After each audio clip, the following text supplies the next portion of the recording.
வணக்கங்க. நான் லிங்கராஜுங்க. நாங்கள் அன்னூர் வட்டம் குன்னத்தூர் கிராமம் அண்ணாமலை கார்டன்லேருந்து வந்திருக்கோம். நாங்கள் எல்லாருமே அசோசியேஷனுங்க. நான் தலைவருங்க. ஸோ எங்கள் ஏரியாவில் ஆல்ரெடி ஒரு 3-4 வருஷத்துக்கு முன்னாடி ஒரு 4-5 வருஷத்துக்கு முன்னாடி ஒரு டாஸ்மார்க் இருக்குங்க. அதுலேயே நிறைய பிரச்சனை 4-5 வருஷமாக நாங்கள் அனுபவிச்சு வந்துட்டுருக்குறோம். நிறைய ட்ரை பண்ணோம். அதை எங்களால் எடுக்க முடியலைங்க. சரி பரவாயில்ல அட்ஜஸ்ட் பண்ணிக்கலான்னு பார்த்தா இப்போ திருப்பியும் அதே ஏரியாவில் ஒரு 150 மீட்டரில் மறுபடியும் ஒரு 11 to 11 டாஸ்மார்க் இப்போ அரேஞ்ச் பண்ணிட்டு இருக்காங்க. ஸோ அதை தடுக்கிறதுக்காக நாங்கள் எல்லாருமே நேற்றுக்கு 50-60 பேர் சேர்ந்து அன்னூரில் தாலுகா ஆஃபீஸ் தாசில்தாரை போய் மனு கொடுத்துருக்கோம். அன்னூர் போலீஸ் ஸ்டேஷனில் இன்ஸ்பெக்டர் பார்த்து மனு கொடுத்துருக்கோம். பிடிஓ கொடுத்துருக்கோங்க. ஸோ இன்றைக்கும் கலெக்டர் பார்த்து இன்றைக்கி ஒன்று மனு கொடுத்தாச்சுங்க. இதுக்கப்புறம் எஸ்பி பார்த்து ஒரு மனு கொடுக்குறோம். அதுக்கப்புறம் அந்த ரீஜனல் ஆஃபீஸ் டாஸ்மார்க்கோட பீளமேடு ஆஃபீஸ்லேயும் போய் ஒரு மனு கொடுக்குறோம். எங்களுக்கு இது அந்த அரசாங்கம் இதை தலையிட்டு அந்த இடத்துல அது வராம எங்களுக்கு பண்ணி கொடுக்கணுங்க. ஏன்னா சுத்தி ஒரு 350 வீடு இருக்குதுங்க. சுத்தி ஒரு 4 காலேஜ் இருக்குங்க, 3 ஸ்கூல் இருக்குங்க.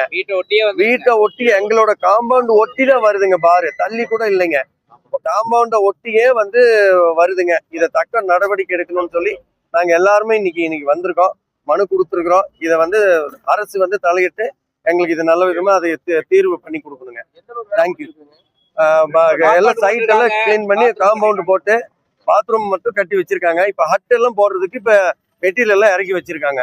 அதுக்குள்ள முற்றுகை போராட்டம் இதுக்கப்புறம் தான் பண்ணணுங்க. இப்ப கலெக்டரேட் கொடுத்துட்டு எஸ்பி கிட்ட கொடுத்துட்டு மறுபடியும் அவங்க வேலையை ஆரம்பிச்சாங்கன்னா போய் ரோட்ல உட்காரலாமா அப்படின்னு பிளான் பண்ணியிருக்கோம்.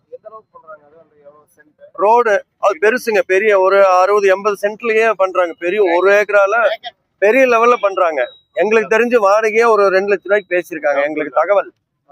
அதனால பெருசா பண்ணாங்கன்னா அந்த கூட்டம் வந்துருச்சு அப்படின்னா எங்களால அங்க குடியிருக்கவே முடியாதுங்க. எல்லாரும் காலி பண்ற நிலைமை. 350 வீடு இருக்குங்க, 350 குடும்பம் இருக்கும். ஆல்ரெடி ஒரு டாஸ்மார்க் ஆப்போசிட்ல இருக்குங்க. இப்ப இங்க ரோடுன்னு ஆப்போசிட்ல இப்ப பண்றாங்க.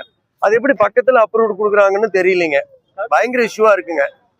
கலெக்டர் கிட்ட மனு கொடுத்துட்டு வந்துட்டோங்க.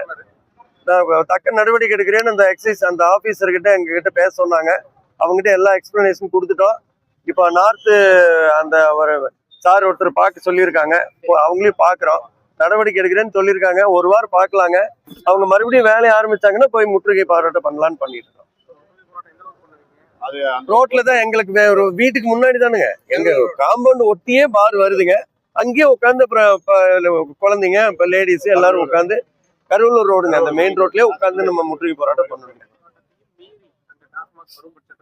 என்ன பண்றதுன்னு தெரியலைங்க. தமிழ் அரசு தான் இதுக்கு தக்க நடவடிக்கை எடுக்கணும். வேற என்ன பண்றதுன்னு தெரியல. ஆல்ரெடி நாங்க கஷ்டத்தை அனுபவிச்சுட்டு இருக்கிறோம் ஒரு டாஸ்மார்க்கால. இப்ப இன்னொன்னு வந்துருச்சு அப்படின்னா ரொம்ப பெரிய பிரச்சனை ஆகுங்க. எல்லாம் இப்பவே குடிச்சிட்டு எங்க காம்பவுண்ட் கேட்டுக்கு முன்னாடிதான் சண்டை போட்டுக்கிறானுங்க அவனுங்களுக்குள்ள. இதெல்லாம் அனுபவிச்சுட்டு இருக்கிறோம். லோக்கல் போலீஸ் ஸ்டேஷன்ல நிறைய கம்ப்ளைண்ட் கொடுத்துருக்கோம். அன்னூர் போலீஸ் ஸ்டேஷன்ல எஸ்ஐல இருந்து எல்லாருக்குமே தெரியுங்க. நாங்க கம்ப்ளைண்ட் பண்ணியிருக்கோம். ஒன்றும் பண்ண முடியலைங்க. இதை தக்க நடவடிக்கை எடுத்து பண்ணி கொடுக்கணும்னு விரும்புகிறேன். தேங்க்யூ.